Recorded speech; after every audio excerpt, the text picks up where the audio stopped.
Hi guys, welcome back to Flower Class with Helen Olivia. My name is Madison and I'm going to be teaching today's workshop. This is going to be a really fun one. We're very happy to be back after 2 weeks away. We took a little kind of spring reset and some time after Mother's Day just to recharge, but we are back and very ready and excited to be teaching these classes. So today we have a very fun theme. We are going to be doing fruit and flowers. So I absolutely love mixing fruit with flowers, mixing produce with flowers. It's also just a really nice way to elevate a design that you've already created and introduce some unique elements that are definitely going to kind of capture your guests' attention if you're hosting, etc. So today we've chosen kind of a bright pop of citrus. So our fruit to coordinate with our citrus color palette is some really cute little cuties and then also some preserved oranges. So as far as incorporating fruits into an arrangement, I think grapes would look beautiful, kind of dripping over the side of your vase. You could do beautiful pomegranates. You could even cut a pomegranate in half and then kind of have your halved pomegranates incorporated into an arrangement. So there's all kinds of different fruits that you can use. And I always love to, when I've completed an arrangement, if I'm hosting, incorporating something that kind of goes with the style of the meal is great, or even just kind of using up any produce or fruits in your fridge that might be about to kind of expire. Those tend to be the most beautiful for your arrangements. So we're going to kind of go through how mechanically to incorporate fruits into your arrangement today. So this will be a great kind of learning experience. And then, I don't know, if you're having a 4th of July picnic, you could do watermelon slices in an arrangement. There's all kinds of different fun things, ways that you could kind of use this in future arrangements as well. So today we're using a really pretty, trying to think of like what I would call this particular vase. We're just calling it a metallic today, but it's definitely kind of like a deeper copper color. And great to pick a vessel that is a little bit more muted when you're working with flowers that are really bright and saturated. That's going to allow your flowers to really be the star of the show. So that is why we chose this vase today. We also have a ton of beautiful product. You also have a little bag inside which you'll find your flower formula. Great to kind of follow along to see naming of different flowers as we're going through. And then inside that bag, you're also going to find your 2 clementines, 2 orange slices, a hyacinth stick, some wire. So lots of different materials in class today.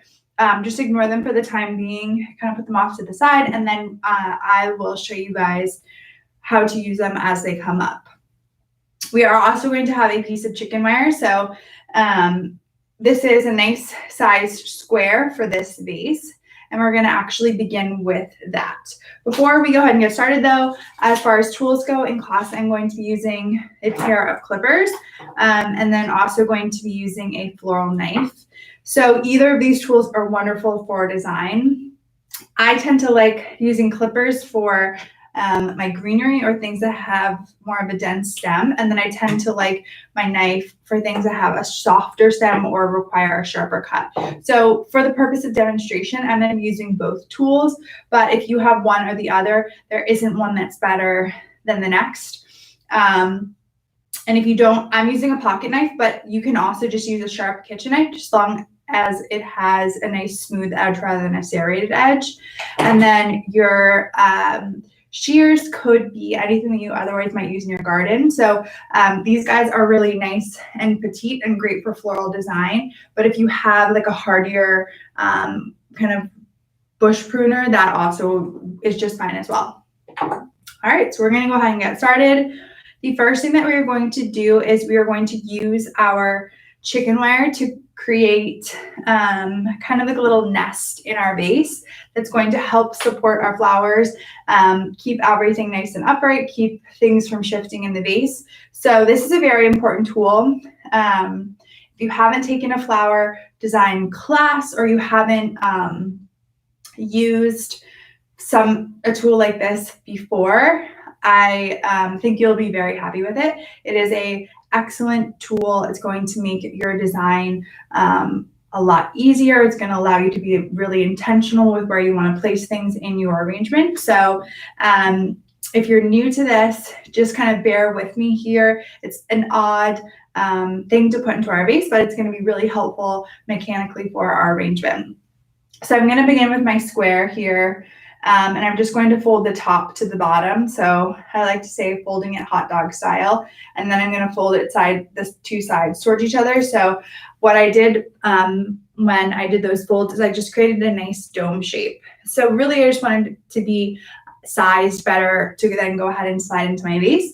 So once you've got a really, it doesn't need to be neat, just a nice sized dome, you can go ahead and just slide this into your vase. And then if it doesn't go all the way down, just go ahead and push on the top. If we look at this from above, you can see that we created lots of little nooks and crannies that I can go ahead and add my flower stems to.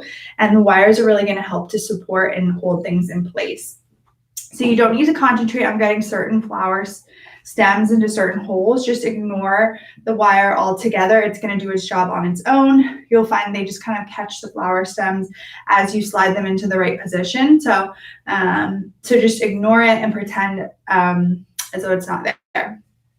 All right, so the first thing I'm going to go ahead and grab from my bucket today, I want to create a nice little base for my arrangement and get that nice beautiful citrus green color, and we are going to achieve that with our mini green hydrangea. So you should have, I believe, 3 of them in your bucket. Just checking. This is a really full bucket today, so we have a really lush arrangement. So just make sure as you're pulling things out that you don't miss anything. Although you could certainly add something in later on if you don't see it right off the bat. All right, so each of your hydrangea is going to have this protective baggie on it, so just go ahead and remove those. And I do that just by pulling down to release the flower. You'll see that your hydrangea have a lot of beautiful leaves and foliage around the outside of the flower. So you may even have quite a substantial amount of leaves like I do in this case. So I think these leaves are beautiful. They have this really rich green color, which contrasts nicely with kind of the more pop of citrus in the head of the flower. They also do a beautiful job kind of framing the face of the flower out nicely. So you're going to get some beautiful depth with the leaves peeking out around the face. So I like to leave on any leaves that are helping to frame that face out. So you can see kind of this nice perimeter here. And then anything else below that, I'm just going to go ahead and remove. So I'm going to do that for all 3 of my stems now, just kind of taking a peek at what is framing your flower out. And then anything else below that or anything else probably more than halfway down the stem, you're going to want to remove those leaves. All right, so we have 3 nice sized mini green hydrangea today, and I'm going to go ahead and place those evenly kind of around the base of my arrangement. So really nicely compact in. And then as we start to add our greens and our floral, things are going to be a little bit more sprawling and outside of that. But if we keep things nice and compact now, we're going to create a nice little bed for our flowers to kind of lay on top of. And then also keeping things nice and compact from the start is going to make sure that we have an arrangement that's scaled really nicely to the space rather than something that's super sprawling and overwhelming to this base size. All right, so the best and easiest way to measure your flower stems out, I have found, is to just take the flower, kind of position it where you might like it to be in the finished arrangement. So in this case, we spoke about keeping our hydrangea kind of nice and tight. So I want that green head of my hydrangea just to be kind of resting right on the edge of my vase here. So you can see I've got it positioned like that. I'm not positioning it like this or even like this would be way too far out. Keeping it nice and compact here is going to make sure that we have a appropriately sized arrangement. So I've got this guy resting right on the head of the edge of my vase, and I'm going to use my clippers to cut the stem where it looks like it's going to hit the edge of your vase here. just like so. And then we can go ahead and slide our first stem in, and you'll see that it's really gonna kind of perfectly rest on the edge there. And then I'm gonna get 2 and 3 kind of evenly spaced around the outside here. So using that same measuring technique, giving this guy a snip, I'll get this guy over here. And then my final one over in this area here. So I'm going to use this measuring technique all throughout class. So for the first, you'll see that for the first probably 5 or 6 stems, I'm going to demonstrate that pretty clearly. And then after that, I'm just going to kind of do it on my own. So we'll use this technique all throughout class to measure our stems. All right, so now I have this beautiful bed of mini green hydrangea, and I'm going to go ahead now and just add a little bit of touch of foliage. So we're using a few different varieties of greens today. And I want to kind of add them in at different stages, but I'm going to begin by incorporating my Ming fern. So your Ming fern, which we have quite a bit of, looks like this. So it is a variety of fern, almost looks like an asparagus fern, but a little bit softer, doesn't have those crazy thorns that asparagus fern tend to have. This guy's a little bit more bouncy, so we've really been loving using this in the shop. It also has that really beautiful kind of spring green color to it. So I'm gonna pull out, I'll just pull it all out, and then it may be more than we need, but I can always incorporate some later on. So we've got quite a wealth of this. I'm gonna begin by doing maybe 1 piece between each of my hydrangea. So if you have a very large piece like this, where I have it, it's almost like 3 feet. You can actually cut this guy in half and then just pull away or cut away some of the low-lying bits of fern so that you do have a nice stem to get into your arrangement. But now you have 2 usable pieces just off that 1 large piece. So I only had 1 massive sized one. The rest of mine are a little bit more petite, but if you had for some reason 3 massive pieces, you cut them all into 2 pieces. All right, so I'm going to begin by just doing 1, 2, 3 kind of between my hydrangea, peeking out of my arrangement. So I kind of just want where the greens start is where I'm gonna have it kind of resting on the edge of my vase. So holding where the greens start here up, move this so you guys can see, up towards my vase, I can give that stem a nice cut and then kind of just pop it in here like so. So I've got 1 between my first 2 mini green. If you found that they push together, you can just kind of separate them out. I'm going to do number 2 between my next 2 mini green.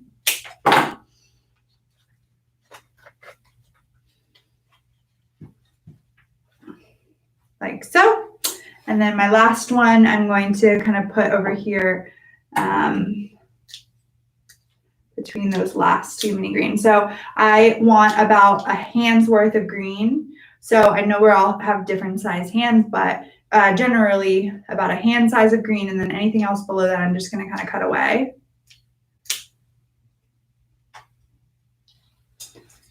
And then we can do the same with our measuring and pop this last piece of green between those last hydrangea. So this seems like plenty of Ming fern to me. I do still have 1 piece left behind. We can kind of revisit a little bit later and see if we'd like to add that guy in. If yours doesn't feel quite as dense, you're certainly welcome to put your last piece of Ming fern in now. I just have a bunch, and we have other types of greens too, so I want to leave some space for some other greens, and then if we want to use this guy later, we certainly can. Okay, so the next thing I'm going to grab for, we have several different types of greens. So going to be lots of different textures in this, which I absolutely love. So next up we have our ligustrum. This is one of my absolute favorite foliages ever. It is so pretty. This is a variegated variety, so you'll see that there is kind of either like a creamy white or yellowing to your leaves. So there's a beautiful pattern that's going to introduce some light into our arrangement and then also give you some depth. So you'll see that lots of these pieces kind of jet out into multiple directions. So in this case, I can cut these into multiple pieces. So I have one kind of branching bit that's coming off over here. This super long guy, I can just cut him into two, like this. And then if you'll want to obviously remove everything that's about halfway down your stem. And then same for my other pieces, you can kind of just cut them into smaller bits. And we have plenty of this as well. So don't worry if you have one piece like this that I have that's doesn't have a ton of greens. It's totally okay. I just want to get, again, about a hand's worth of greens on there. Okay, so we have this beautiful arrangement going. I'm going to begin by getting one of my pieces of ligustrum kind of high up in my design. So this guy's already kind of nicely cut because I cut him in half, but I would otherwise want to just kind of get where the greens start. So this handprint here kind of going right up against the top of my design. So it kind of looks like it's growing out of the top of my design. And then you can do that same cut there to make sure it's scaled appropriately. So I said the top of my design, I don't want to go straight up and down like a flagpole in the center. I'm just going to choose one side and kind of cock it off to one side. So almost like it's a little top hat kind of coming out of the top of your arrangement. And it doesn't matter what side it's on. It's just, I want to get a little bit of this beautiful foliage peeking out the top. I'm also going to get some a little bit farther down. So on any side of your design, you can get a piece that's kind of creeping out closer to the base. So like that. And then your other pieces of ligustrum, I would just kind of work them in kind of all over. So I want to get a little bit of this seen on each side. So you can kind of just get a little bit, some may be higher, some may be lower. The goal here is we're just kind of trying to lighten things up a little bit and then also create some nice depth here. So there is no rhyme or reason for how I'm doing this. I'm just really trying to make sure that if I this is on a dolly and I'm spinning it around, that I'm seeing a little bit of this foliage on each side. Okay. All right, so it doesn't look like much now, but we're about to start introducing some of our flowers. We do have a little bit of foliage left. What is this guy? I've never seen him before. Leucadendron, I think is what this is. So this looks like another type of greenery as well. So we're going to leave this guy behind, but let's plow through with some of our floral because that's the more exciting part. Today we're using one of my favorite, there's lots of favorites in here. One of my favorite varieties of roses, it's called a Free Spirit. So it is a two-toned rose. You'll see that the innards of it are more of like a clementine orange color fading out into like a coral, and then your outside petals are even like a little bit hue of pink. So I love this variety so much. It has like a frilly texture to it, really good sized rose, so it doesn't look like, you know, your grocery store roses that are really small and bullet shaped. This is a very healthy variety. So we should have, I believe, 5 of them in our bucket today. We also have one other variety that we're going to be using that is called an Amsterdam, and it's almost like a bright watermelon pinky color. So you're going to have probably 3 of those and then 5 or 6 of your Free Spirits. Okay, so in order to get these guys prepped and ready to add into our arrangement, we're going to begin by removing any leaves on our stem.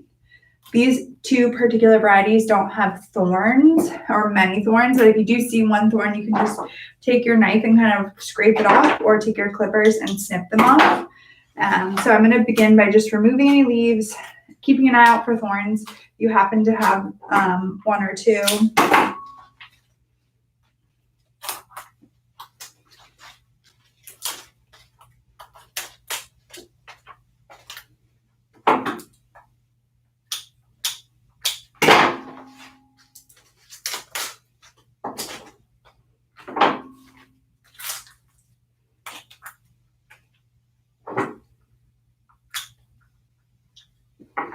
Okay, so I've got my leaves removed from my free spirits. Now I'm going to move on to my Amsterdams, doing the same, just kind of stripping those leaves away. Okay, step number 2 is that we want to remove our guard petals. So your guard petals are the petals that are on the outside of the rose. They protect the rose from when it's in its bud form to a fully developed rose. So protecting it from all kinds of different things, bugs, rain, hands as it's being harvested. So these are kind of like the shield for the rose. They're particularly obvious on your free spirits. So you'll notice that there may be some petals kind of around the base of the rose here that may be torn. They tend to be a little bit more discolored. So these ones tend to have like a green veining on them. So you're just going to literally pluck those away. So plucking away anything that's obviously a different color or a different pattern of color, or as well as anything that maybe is torn or bruised. So totally normal for roses to have guard petals. There, as far as I have seen, there's no varieties that don't have guard petals. So these guys are very important to the rose. They're very important to making sure that it develops and that it looks healthy and beautiful.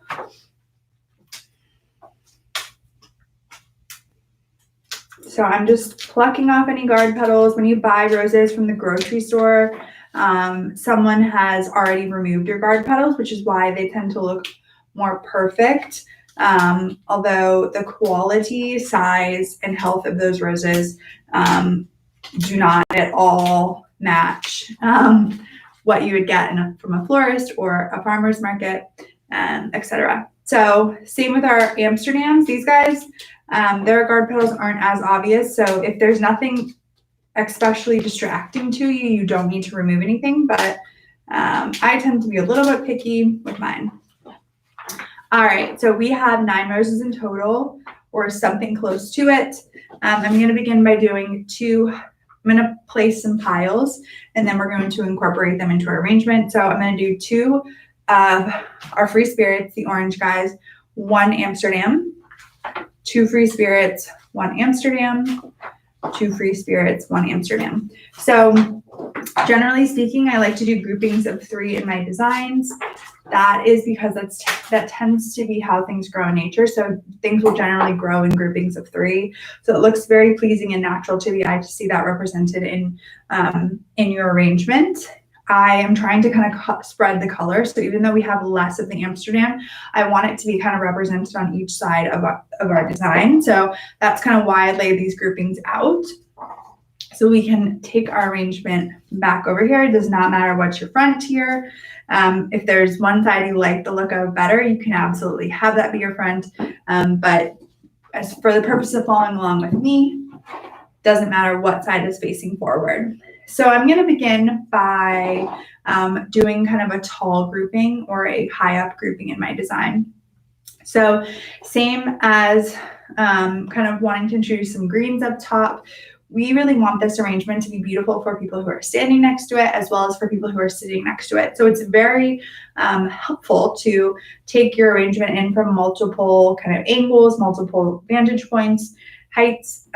So we're going to put this grouping up for someone who may be standing next to your arrangement. We want it to look beautiful kind of from above as well as from all sides. So this first grouping, I'm going to start with my Amsterdam. And I'm going to get my first rose kind of up here. So mentioned before that for our top pieces, we don't want to go straight up and down in the center. So you just cock it off to one side. But you can see we have a nice like little bed of greens laid out, and that is a nice height to shoot for our rest of our floral. We may have some things that are kind of creeping out, but this is a good size to kind of shoot for. So this first rose, I'm just kind of holding it up here. We can give our stem a nice cut and then pop him in kind of high up in this design, like so.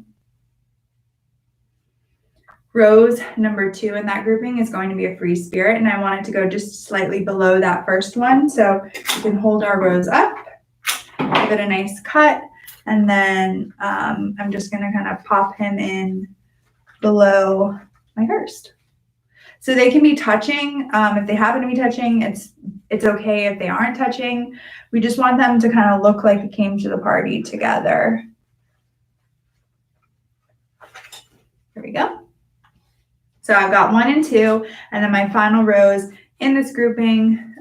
Sorry, I'm just kind of tweaking here. Things were kind of slipping down. Okay, so my final rose in this grouping is going to go a little bit lower, so we can hold this guy up. It's going to be almost right on the edge of the vase here. And then popping this last rose in here, you can see he's nice and low, close to the vase line. So if you find that you have like a very obvious triangle happening in your design, great time to go ahead and either push one of your roses in a little bit deeper or pull one of your roses a little bit farther out. So any shapes that your brain can recognize in the design is going to kind of draw your eye right towards that spot. It'll be kind of like a bullseye in your design. So in order to counter that, creating some difference in depth, so maybe some of your roses are a little bit farther in, some are a little bit deeper out, is going to help keep it from looking a little bit too perfect. All right, so we have our top cluster over here. I'm going to aim to get my second and third kind of evenly spaced. So nice to kind of use your hydrangea as anchor points there. So I had this first cluster kind of between these hydrangea. I'm going to have my second cluster kind of between these hydrangea, and then my third right over here.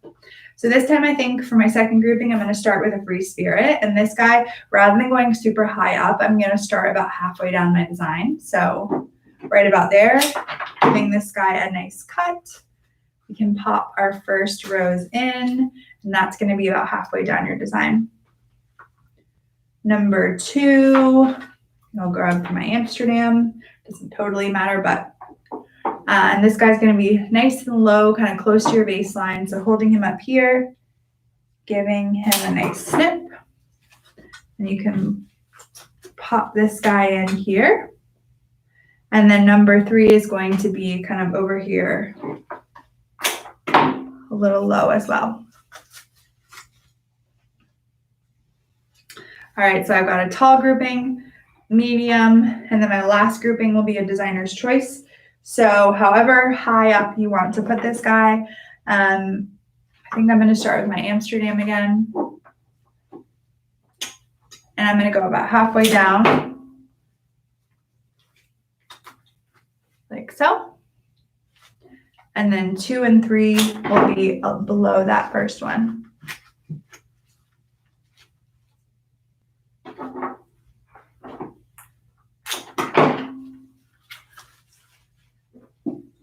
Like so. All right, so if I give this guy a nice spin, you can see that there are some groupings of roses kind of represented on all sides.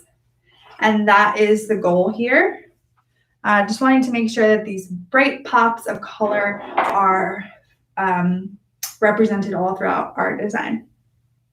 Okay, so now I'm going to go ahead and doesn't matter again what side is your front here. I'm going to go ahead and take my beautiful hosta leaf, and I'm going to incorporate this guy. He is pretty substantial in terms of the size of his leaf, so I want to get him in a little bit earlier on.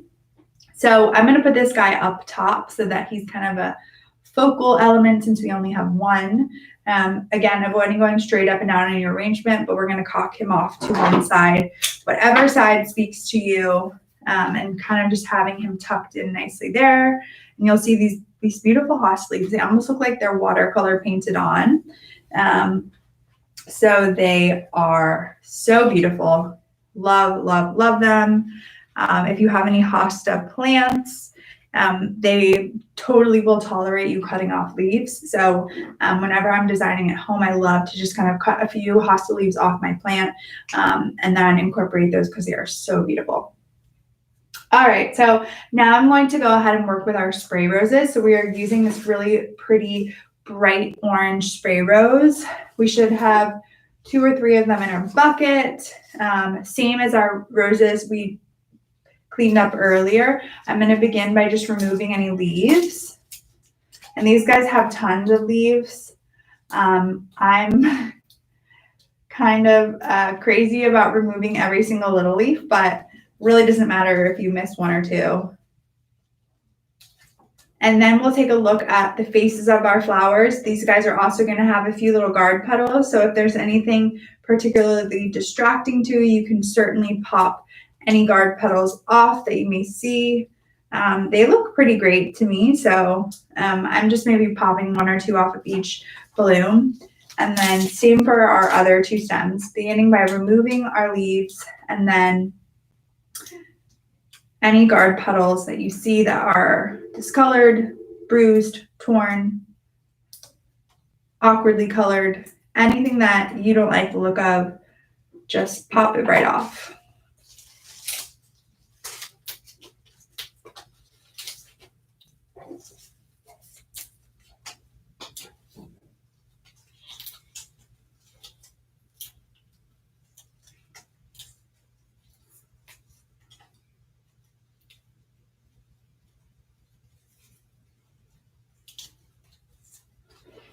Okay.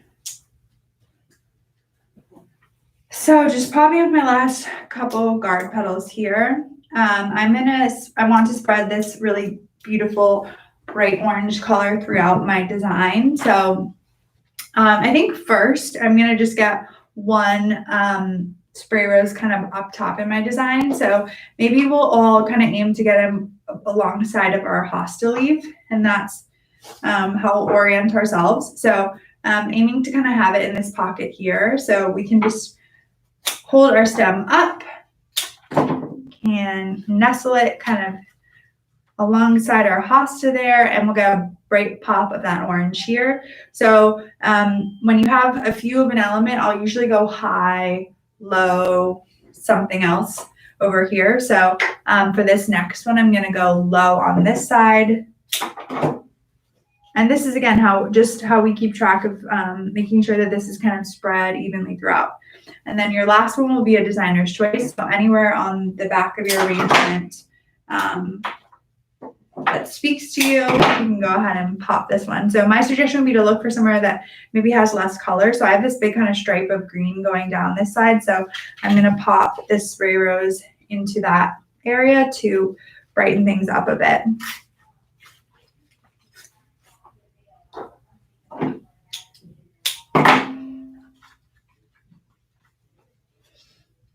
Okay. All right, it's already looking really good. I'm very excited about this guy. So next up, I'm going to go for my tulips. So we have this really fun orange variety of tulips. The interesting thing about tulips is that they continue to grow in your arrangement. So I like to begin by having them nice and compact in my arrangement. They're going to kind of start to creep out over the next few days. So we'll begin by just removing any leaves on your stem.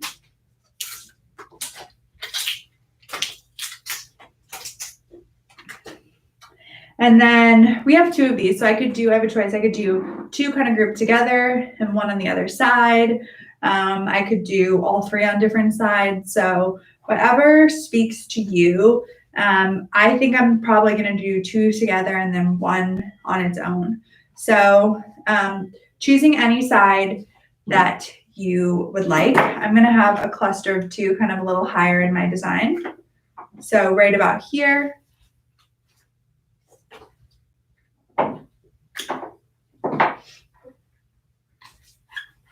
Having 2 on this side, and then because I did 2 a little higher on this side, I'll do 1 a little bit lower on this side. So I'm going to pop him in and then I'll show you guys where I put him.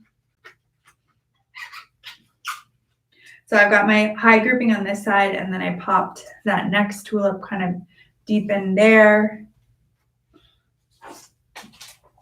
Okay. Looking good. I'm now going to add in my hellebore. So you're going to have 2 to 3 stems of your hellebore.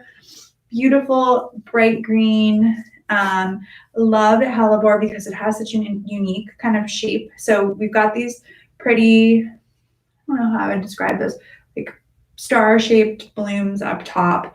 They're kind of creeping out into lots of different directions. I love the interesting kind of unique quality in which they grow. So this guy's got even kind of like a nice little bend to him.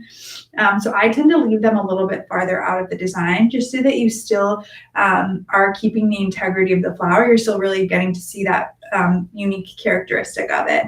So we're going to do one high, one medium, and then one low. So beginning again on any side that you like. Maybe I'll go for this side now because I'm tending to put a lot on this side. Kind of popping this first hellebore in up top, and then if I turn, you guys can see that it's really creeping out. I haven't compressed it deep in. If you compress them in, you lose really all the fun quality of the flower. It's just really tight, but if I let it drift out, you can see how interesting and unique it is. So I did high over here. I'm going to get one medium kind of over on this side of the design. So maybe right around. And we've got a lot going into this, so just be patient as you're putting your stems in. So I've got one about medium height over here, and then I'll get one a little bit lower on this side. So I'm going to pop him in, and then I'll show you guys where I placed him.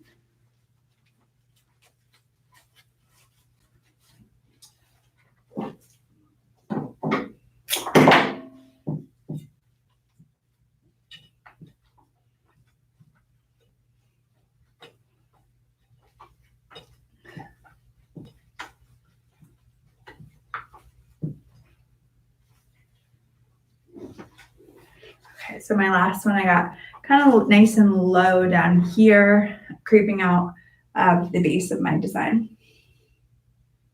All right, so now we have the most incredible ranunculus. These are bright orange. They have like this pretty veining in them. They're so delicate looking. I absolutely love them. We're going to begin by just stripping away any foliage. So just removing any foliage. We have 3 of these guys. So I'm going to look for anywhere this particular, you can't see it in the video, but there's like this big green kind of stripe in the front of my design. Very distracting to me. So I want to put my first ranunculus kind of breaking up that green a little bit. So at this point, I would recommend just looking for anywhere that maybe you think you could use a little extra pop of color. So for me, that is this area over here.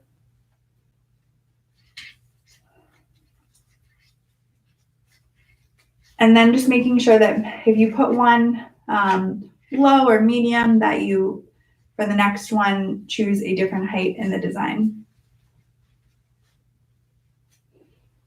Okay. So for my next one, I'm going to peep him in or pop him in over here.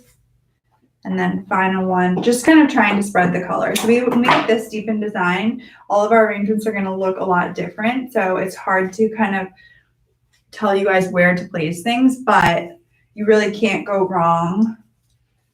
And these ranunculus are so incredible. Okay, so our leucadendron is going to be this guy. It almost looks like a succulent. I'm going to cut this in 2, so you can see that I have this little branching bit off here, and then I can cut this and put it into 2 different pieces. So if I do this, I'm just going to strip away about halfway down on both stems. And then for these guys, I would recommend doing one high and one low. So I'm going to do one low on this side of my design.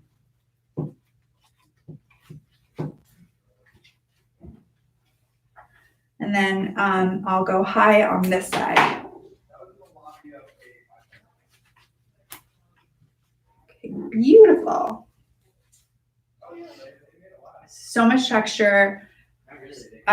This is kind of within one color family, so we're doing all citrus tones. So it's really nice when you are working in kind of a singular or monochromatic, if you will, color palette.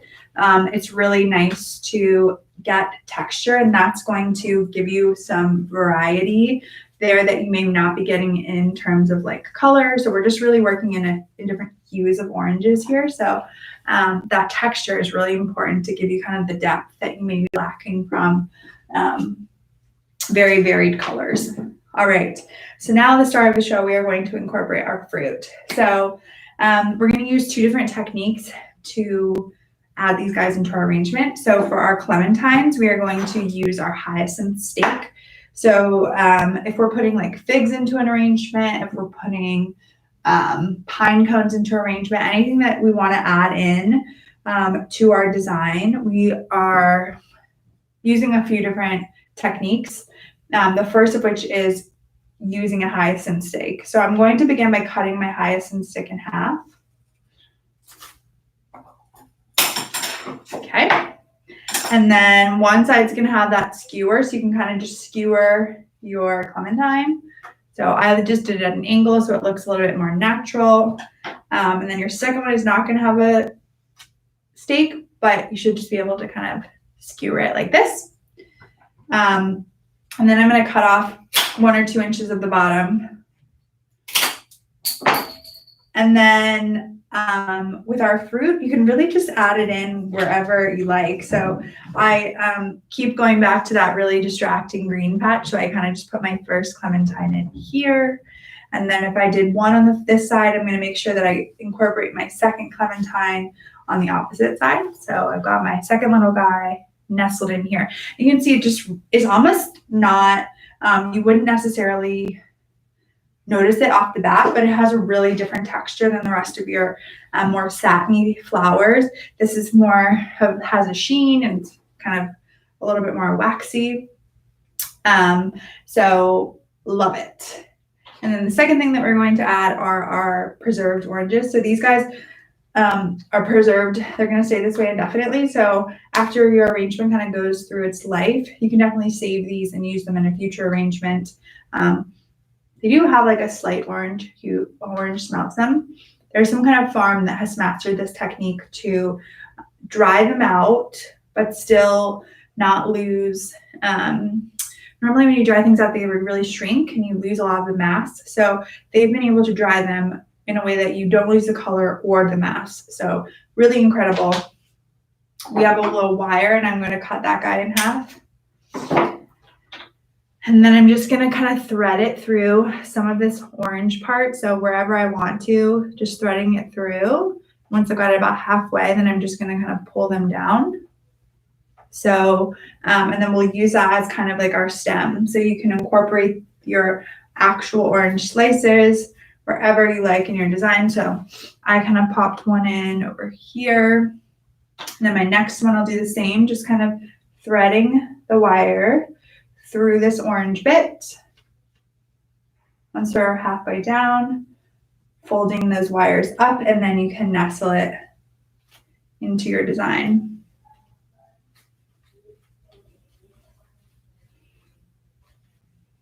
So yeah, I got this guy up here, kind of right over near my clementine. Okay, so I absolutely love this design. I think it's so perfect for like summer, Memorial Day weekend. If you're hosting a barbecue, you can use this as a centerpiece. If you're trying to make sure that this lasts through Monday, the best care tips and techniques would be to keep this in a cool, dark place. So it doesn't need to be like in a dark room, but just somewhere that's not getting tons of sunlight kind of pouring in onto the arrangement.